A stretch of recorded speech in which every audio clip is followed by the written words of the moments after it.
Title: Aliens laughed at our marksmanship until they saw we weren't shooting at the target. The metallic hum of the alien arena resonated through the air like a foreboding symphony. Captain Yarrick Thorne adjusted the grip on his plasma rifle, scanning the circular battlefield before him.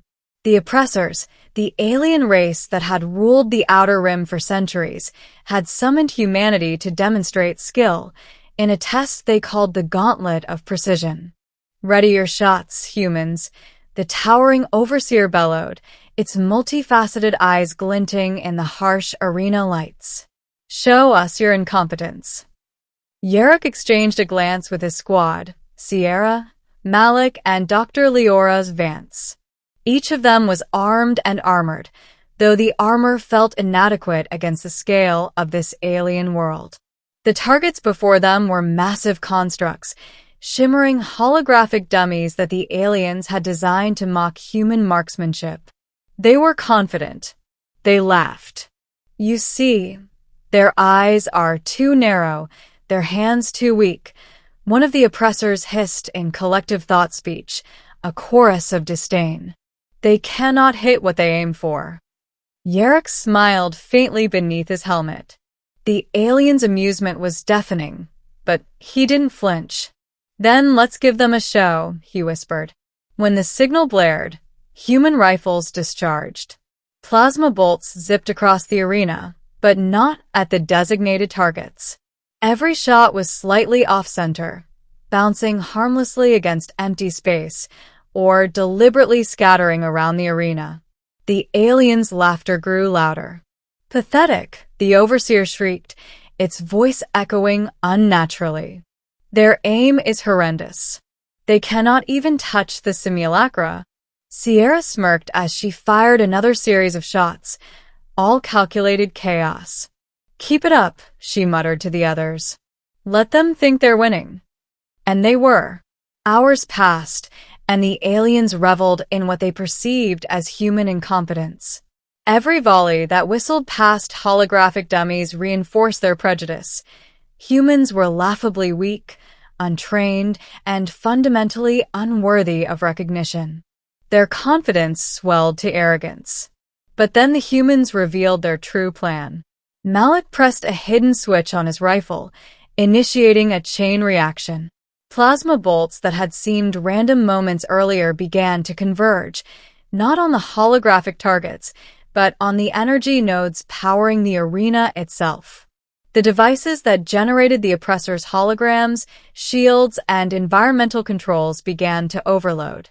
At first, the aliens couldn't comprehend it. "What is happening?" the overseer demanded, its many eyes scanning frantically. "These humans, their shots, impossible patterns." Yarrick and Sierra coordinated flawlessly. Each human shot wasn't meant for the fake targets. They were precision strikes on the infrastructure, designed to exploit weaknesses invisible to the oppressors. The aliens' laughter turned into confusion, then panic. Dr. Vance activated the final sequence, a magnetic destabilizer hidden beneath the arena floor. Bolts of plasma collided with nodes at exact frequencies, sending the entire field into controlled chaos. The holograms flickered violently, and the protective shield shuddered. "This is incredible," Sierra said, eyes wide. "They think we're missing, but we're dismantling their systems." The aliens roared in disbelief as the arena began to collapse, energy nodes exploding like miniature supernovas. What they had mocked as human incompetence was, in reality, masterful strategy. Yarrick moved swiftly, signaling his squad to cover key control points as the arena's automated defenses spiraled out of control. "You dare deceive us?" the overseer bellowed. Its body quivered with rage, but its systems were failing. Each shot the humans had made had targeted vulnerabilities the aliens had overlooked, demonstrating an understanding of physics, chaos theory, and battlefield engineering far beyond what they anticipated. Yarrick glanced at his squad. "This is why they never expected humans to survive," he said. "Not because we're weak, because we think differently." As the energy nodes reached critical overload, the arena began to fragment. Sections of the floor collapsed into pits of molten plasma, walls folded in on themselves, and the once haughty oppressors scrambled to maintain control. Their laughter had vanished, replaced entirely by fear. In the chaos, humans moved with uncanny synchronization, each step planned yet adaptable, each shot purposeful despite appearances. What the aliens thought was disarray was, in fact, a meticulously orchestrated sequence of sabotage and precision. "Target the central core," the overseer shouted, realizing too late that the humans' random pattern had led them to the heart of the arena's power source. "Prevent them now." But it was already too late. Yarrick pressed the final trigger sequence. A cascade of energy pulses surged toward the central core, and the arena erupted in controlled chaos. Holographic targets winked out, shields failed, and the oppressors were thrown back by the blast. Smoke, sparks, and the acrid smell of burnt electronics filled the air. When the dust settled, the humans stood intact, rifles smoking, faces calm but eyes alive with adrenaline. Around them, the once imposing oppressors staggered, scrambling to comprehend what had just happened. Their systems had been outmaneuvered, their technology exploited by beings they had assumed were weak. Yarrick lowered his rifle and addressed the overseer, who now hovered above the battlefield in a state of shocked paralysis. "You mocked our marksmanship," he said quietly, each word deliberate. "You laughed at our aim.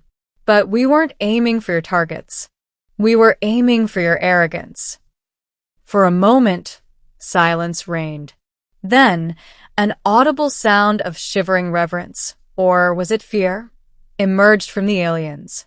They had underestimated humans.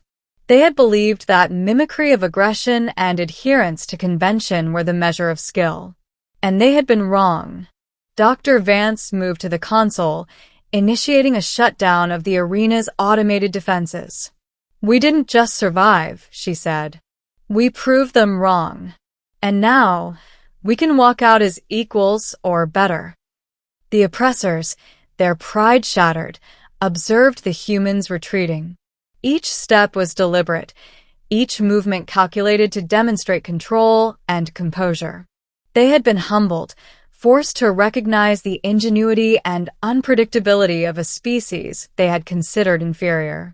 Yarrick glanced at his team. "Remember this," he said. "We win not by following expectations, but by redefining them. Let them laugh at us again. They'll learn, eventually." As the humans exited the arena, they did so not as victims or prisoners, but as victors. The gauntlet of precision had been designed to humiliate, to expose weaknesses, to confirm alien superiority. Instead, it had revealed human adaptability, creativity, and the power of thinking beyond the obvious. In the aftermath, the story spread across the galaxy. Allied civilizations who had observed the gauntlet's broadcast were astounded. The humans had faced a species many considered technologically superior and had not only survived but dominated through intellect and ingenuity. And the phrase became a warning whispered in alien circles. They laughed at our marksmanship until we realized they weren't aiming for the target. Years later, Yarrick would reflect on that battle. The oppressors had taught humanity a lesson in hubris, but humanity had taught the oppressors an even greater.